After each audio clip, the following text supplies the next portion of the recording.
last week. Searches are, as you can imagine, are very important in the world of computer science. We actually have a word that we use when we search something. We say we Google things, right? So we do hundreds of searches every day. So we actually have the tools, now that we've done arrays, we would be interested in being able to find items in an array. And if you recall the exercise we did last week, we used parallel arrays. Remind me what parallel arrays are? What are parallel arrays? Yeah, Jillian? They're next to each other, and each element corresponds. So if I have a name of an array of names, an array of test scores, the name, if the first test score goes to the first student's name. So if I want to find the highest test score, do you remember the algorithm we did for finding the highest test score? What did we do just in general to find the highest test score? What did we end up doing? First of all, did we need to do, if we're going to find the highest, do we search the entire array? If we want to find the highest test score in an array, do we search the entire array? Yes, because we don't know if it's the highest unless we've gone through the whole list. Agreed? So if we search the entire array, what kind of loop do we use? For loop, a for loop. A for loop is for the whole array, okay? So searching for the highest, we used a for loop, we used an if else, and we used one other thing when we were looking for the highest. If we want to search the whole array. So if we have to find the highest or lowest, we don't know if it's the highest or lowest unless we've gone through the whole thing. What else did we use when we were looking for the highest?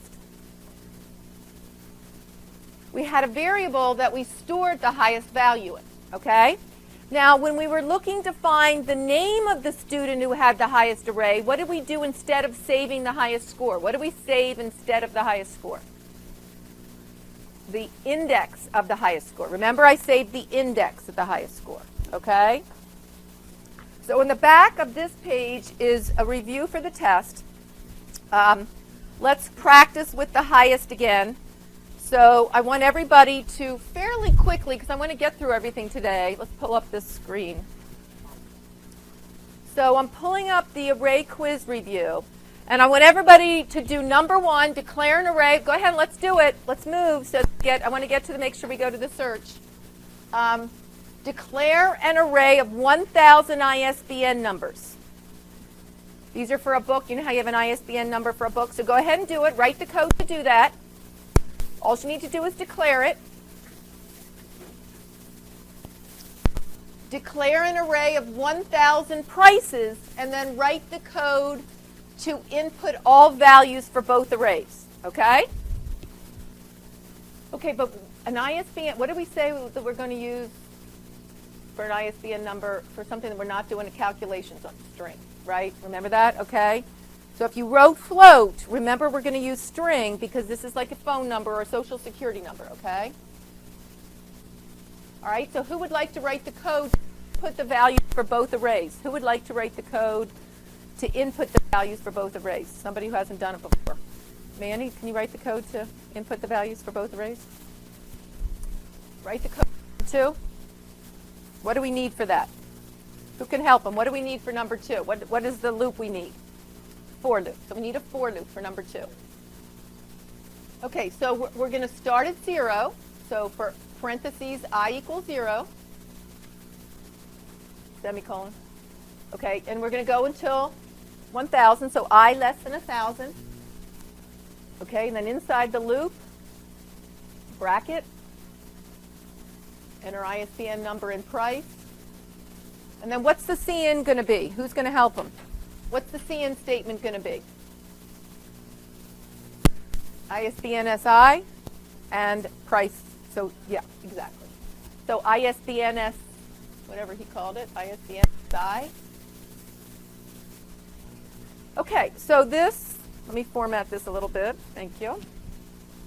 So this will allow you to enter all the values for ISBN numbers and prices. Okay, so now they're parallel. Does everybody see why they're parallel? Because I've read them in together. So as I've read in, as I read in ISBN sub 0, I read in the corresponding price to that as well. Okay? All right. Who would like to try the next one? Find the highest price. Remember, we need a for loop again.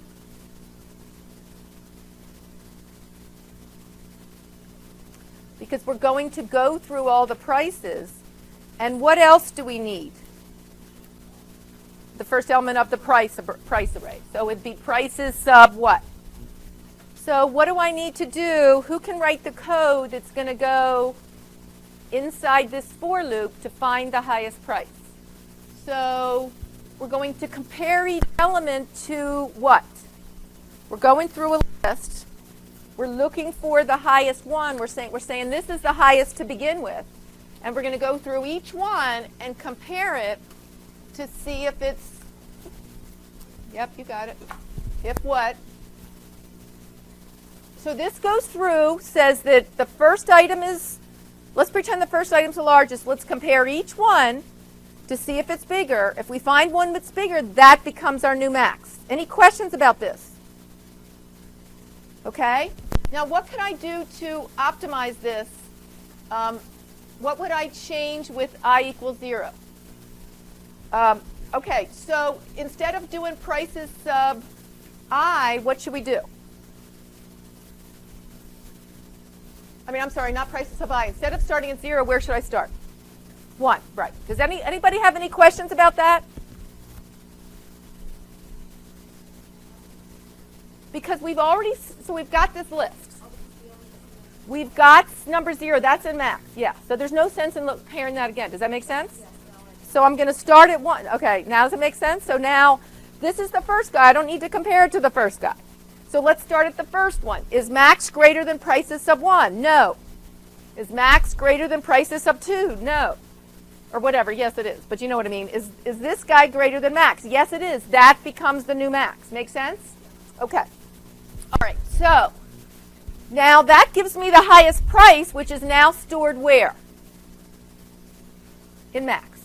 Now let's rewrite this so that we have the location of the highest price so that I can find the corresponding person.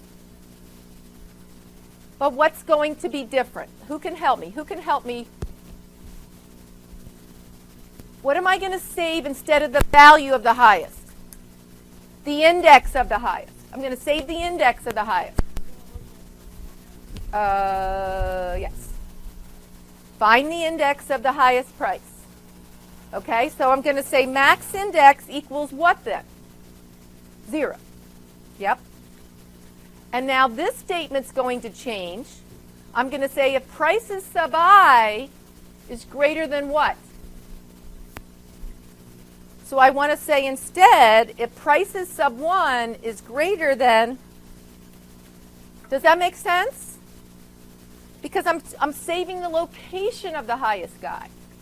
And then what does this change to then? So last time I saved the value of the highest. This time I'm saving the location. So max index is 0, okay?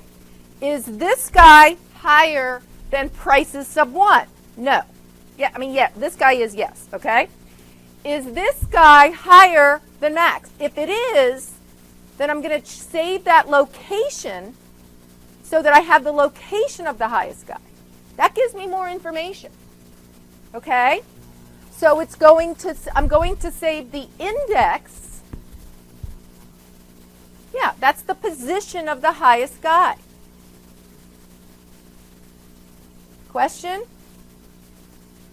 I keep doing that. I go all the way through. And if I now want to print out the highest price, I say prices submax index. And if I want to print out the corresponding ISBN, what would that be? So I've saved the index because that gives me a lot more information. Does that make sense? Okay. Now, here's what we want to do next. I want to find a name, or I want to find a particular name or a particular ISBN number, okay? So I looked, here's a book, and I want to go through this book, and I want to find just the ISBN number I'm looking for. So basically, what I'm going to have to do is start at the beginning and look at every single item in this book to find the highest one. So finding the highest is not really a search. Finding the highest is not a search, okay? If I'm looking for a particular element, that's a search. So that's what we're going to do now. Doing a search operation. The first type of search we're going to talk about is called a linear or sequential search. What that means is I start at the beginning and I keep going until I find it. So I have a key or a search item that I'm looking for, and I go through this list saying, is this the guy, is this the guy, is this the guy, this the guy? I keep looking through every single item. And there's many, many items in this list, okay? So the good thing about this search is it's going to work for any list. So I want you to go to your list, your paper that says linear or sequential search at the top. And we're going to fill this in using the algorithm that I've given you.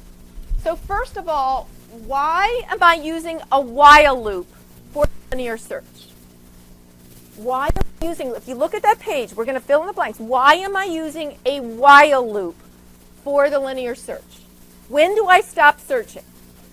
When I find it. So I don't necessarily have to go through the whole list, right? If I find the ISBN number I'm looking for, I'm done. Okay? So we're going to look at this.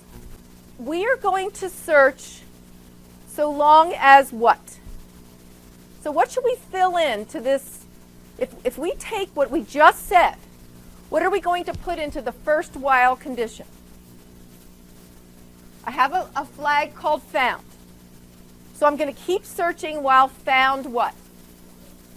While found equals false. So write that into your while loop. All right, so what's my second condition going to be? So the first way I'm going to stop this search is if I find it. The second way I'm going to stop this search if what? I got at the end and it's not there. Okay? So we're going to put that in terms of this guy. So we're going to keep searching while what?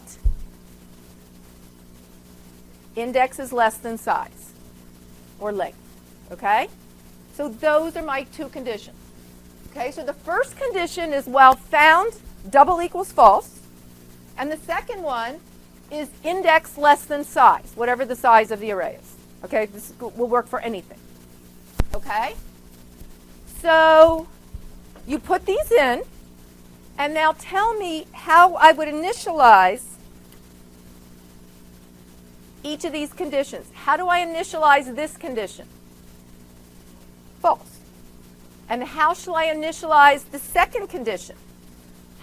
Index equals 0, which basically in English means start at the first element.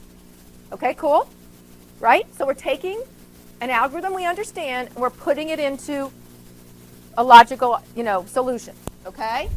So my second initialization is going to be index equals 0. Okay, so then what am I going to do given that I have this guy and this guy? So I have an array that I've passed in, and I have the search value I've passed in. So what am I going to do each time through that array?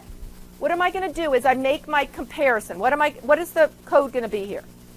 So basically that would be if search val double equals array sub I, and if it does, then what should I do? You said it.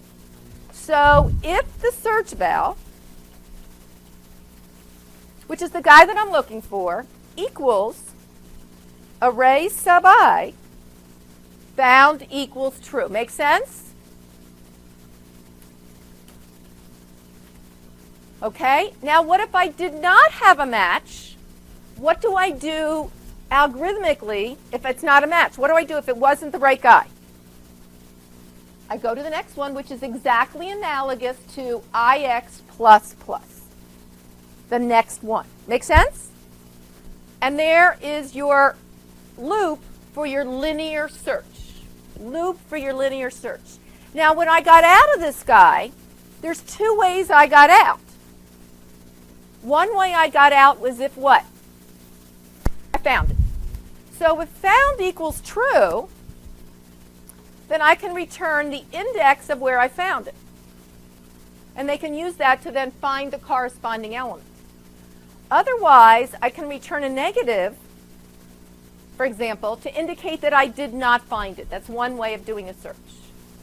This search is slow as all get out. Because the bigger the list, the longer I'm starting, I'm starting at the beginning, I'm going. It's going to be very slow, okay? So that brings me to the next question. So let's look at why programming is important. Back page. Okay, you had a wonderful professor at Computer Science 175 at Towson, but you personally hated programming and decided never to do it again. You dropped your computer science major for IS, IT, or even business. Okay, step one. Step two, you graduate from Towson. Yay, congratulations. Step three, you get a job. Double yay. Okay? Let's say that you get a job with a company that does some type of data retrieval. 411, the white pages, Google, whatever, you have benefits, so who cares? Okay? You've got this job. So your job basically does not involve programming, but it involves assessing the retrieval rates for this company. So you want to speed up the searches for your users, for your customers, okay? Your boss offers you a $100 bonus if you can reduce the data retrieval rates for the week. You know they're using a linear search.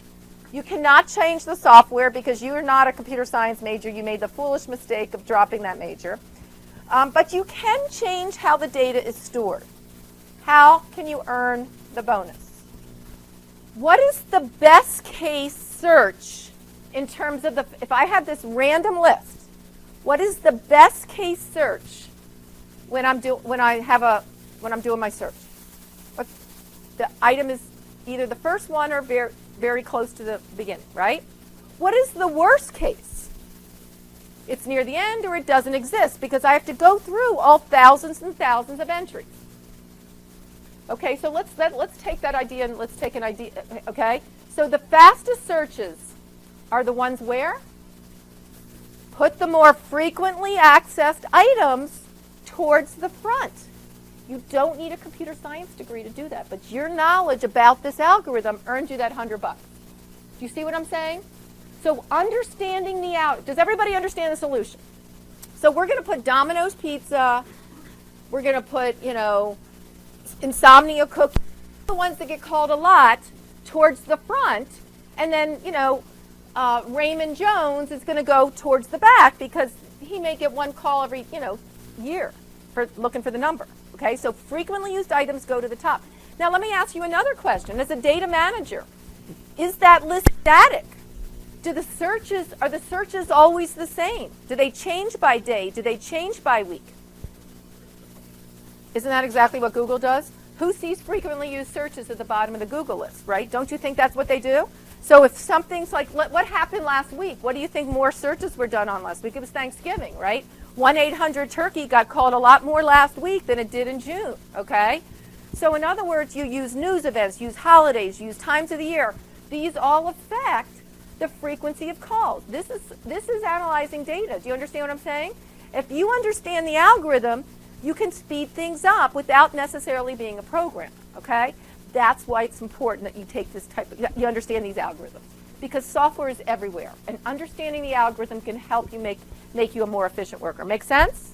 Okay, so let's go to the second type of search that I'm going to talk about today. Now let's say that this is not a randomly accessed list of items. This is something in order. And now I don't have a phone book in my office anymore. I don't have a dictionary in my office anymore because we don't keep these hard copies of things. But we still have a lot of lists that are sorted, right? Okay, so now watch how my search is going to differ. You ready? This is called the binary search. Ordered list in alphabetical order. I'm going to look for Jones. How would I do it? Do I start at the beginning? If you're going to look at an ordered list, what do you do? It's a dictionary or phone book. Do you start at the beginning? No. You kind of pick it towards the middle, right? And you get an idea of whether you're going forwards or backwards because you know it's ordered.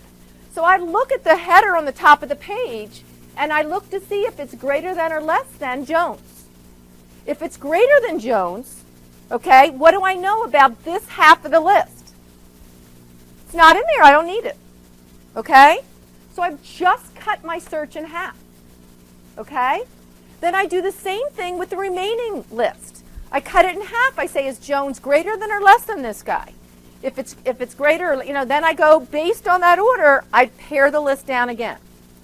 Okay, cool? This is called the binary search. So let's write a binary search. It's much faster, but hold on a second. Why didn't I do a binary search in the beginning? I forget. What do I need for the binary search? An ordered list. Do you see the difference? So the linear search is slow as molasses, but it works on any list. And what I'm actually doing is the following. Let's do this before we do the binary search. I start off in the beginning. Okay, so I use first. So this guy is the first, and this guy is the last. Okay, so what would first be? Can you find what first would be if I've got an array?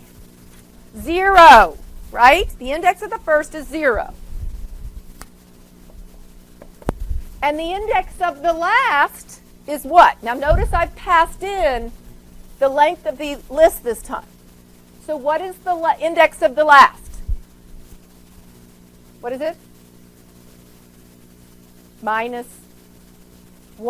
Does that make sense? Because if it's 10 items, then it's length -1. Okay? So last is length. Does everybody understand why it's length -1? Okay, because we started 0. All right, so then found is false. So I'm going to keep looping until what here? Well, I'm going to keep looping while found is false. So found double equals false is one of my first conditions. Okay? While found equals false goes in there. Now, what does this mean? Basically means I still have a list left. I haven't, I keep cutting it down, and I want to make sure there's still elements in the list. Okay, so what should I set middle to? What should I set middle to? The average, which would be, in this case, it's length divided by 2, but it would also be last minus first divided by 2, right? So middle, so that way it'll work as I continue, equals last minus first divided by 2, which basically means it's the middle element, okay? So it'll truncate because it's integer. It doesn't matter, it's fine. Because remember, it's integer, so it'll truncate, yeah. As long as we don't miss an item. It doesn't really matter whether we're one above it, okay? So here's middle, okay? So what I'm going to do is I'm going to say, is the item I'm looking for less, so I'm looking at the middle element. If it's less than, let's do it this way. If the item I'm looking for is less than the middle, should I reset first or should I reset last? Reset last. And last should become what? Middle minus 1. Yep, so that's exactly what goes here. If item is less than list sub middle, last equals middle minus 1. So that means I would change this guy to last. And I would eliminate this part of the list. Are you with me? Okay? And then I would repeat and find the middle again. Now let's say it's the other way around. Let's say that the item is greater than the middle item. What changes in that case? First or last? First. So first becomes middle plus 1. Okay? So if item is less than, then we reset last to middle minus 1. If item is greater than, then we reset first to middle plus 1. And that's it. Okay? And then basically we get to the same thing at the end with whether we got out because it was found or not found. Jamera? So if item is less than list submittal, this is going to be last equals middle minus 1. If item is greater than, then first equals middle. Remember, these are all indexes. What should we do if we find it? And then if it's found, we're going to return the guy that we found at the index. What are the advantages of the linear search? Yes. It works on any list. Absolutely, he's right. It works on any list. It's down and dirty, but it works on any list. Doesn't matter the order. Okay? What are the disadvantages of the linear search? Slow, especially on large lists. Can you imagine having millions of items and starting at the billions of items? Look at how fast Google, how many items Google has to search on. Billions and billions of items of data. So very slow. Okay? So now what are the advantages of the binary search? Faster. But what are the disadvantages of the binary search? It has to be in some type, the list must be in some type of order, and that doesn't come for free. The algorithm has to work at sorting that list. So that takes time, and so you're going to learn that there's storage mechanisms that are used to do things like indexing, to do things like, there's something called a binary tree, where data is stored in a more efficient fashion to allow the searches to be faster. So there's all types of algorithms that go around this search because it's so important, and speed is so important, okay? Now notice we haven't talked about, we basically quit on the first find. That's not the case with Google, right? When you do a search, it finds multiple. So you would have to use another array to keep track of all the searches that you did find. So let's continue with the next exercise. All right, so let's go ahead and write both the linear search. See if you can write it from scratch now. So without your paper, write the linear search first. Think yourself into that while loop, okay? Start with the while loop. See if you can write a linear search. So what did you start with for the linear search? What kind of loop? While loop. What are the two conditions of the linear search? Found is false. Index is less than size, right? I'm not at the end of the list. Now, once you have both those conditions, initialize them both. Easy, right?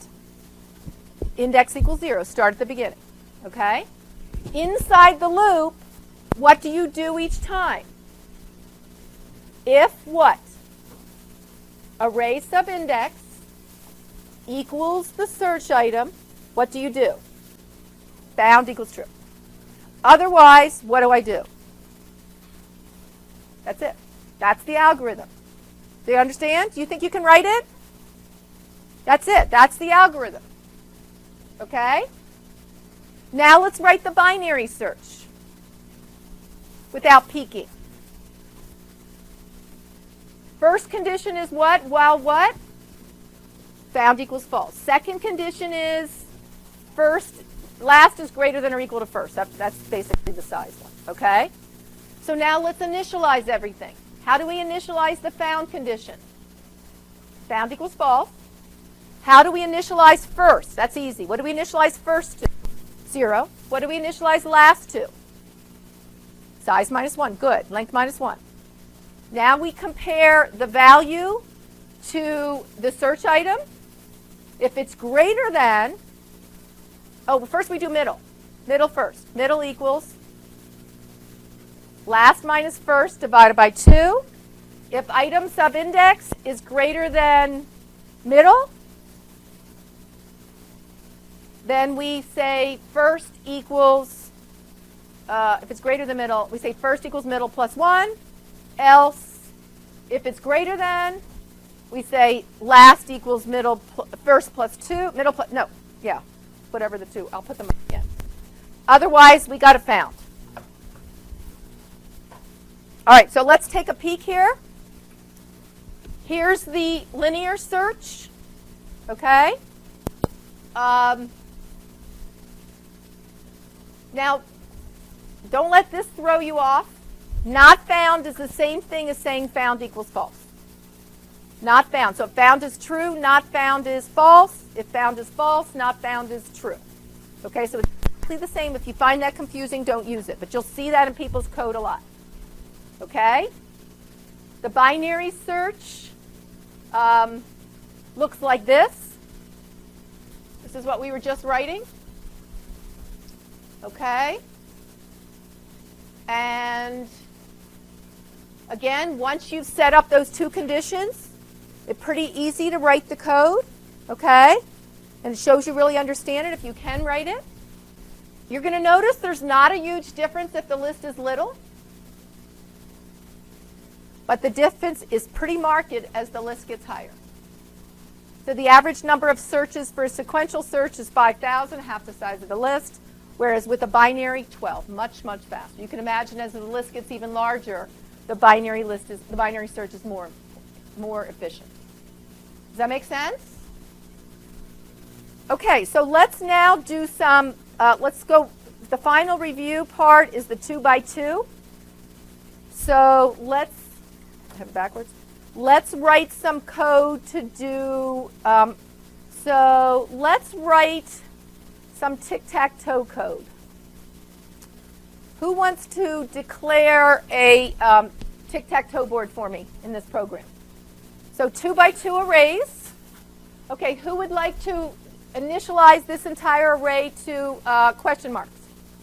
So we need nested for loops. So she's going to set the whole array to question marks. We did this in lab, but I'll be giving you another type of problem for the quiz where you'll be working on a. Now, one of the things that I didn't talk about yesterday is you can also do three-dimensional arrays.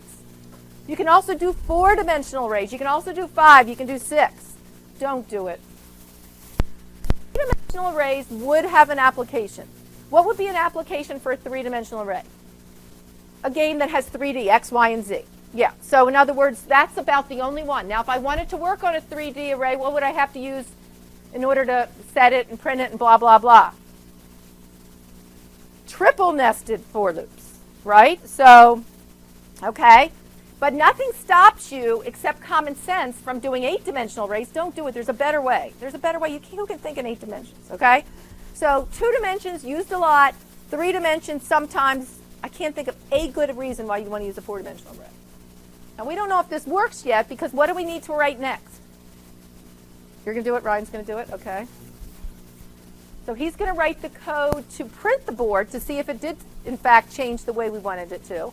So now, who can write the code to set this guy to an X? 20. Board 20. Okay, so she set that value to an X. Does that make sense to everybody? Who thinks they could set this guy to an O? What other kinds of things might I want to do in a tic-tac-toe board? Let's ask the user what row and column they would like to do. Let's say that we take turns X and O, so it's X this time. So how would I set X to that position? Okay, so this guy's going to ask me for a row, and I'm going to say 1. And it's going to ask me for a column, and I'm going to say, all right, so let's make this a function. So I'm going to write a function to get a value and tell me what kind of checking. One of the first things I would want to do is check to see if that guy had a value in it. Is I'm going to enter a row and enter a column, but I'm only going to put a value there if what? And how do I know if nothing's there? That's why I put the question mark there, so I had a position for it. And what I probably want to do is actually send in the value, and then I'll decide each time. So up inside my program, I can keep taking turns here.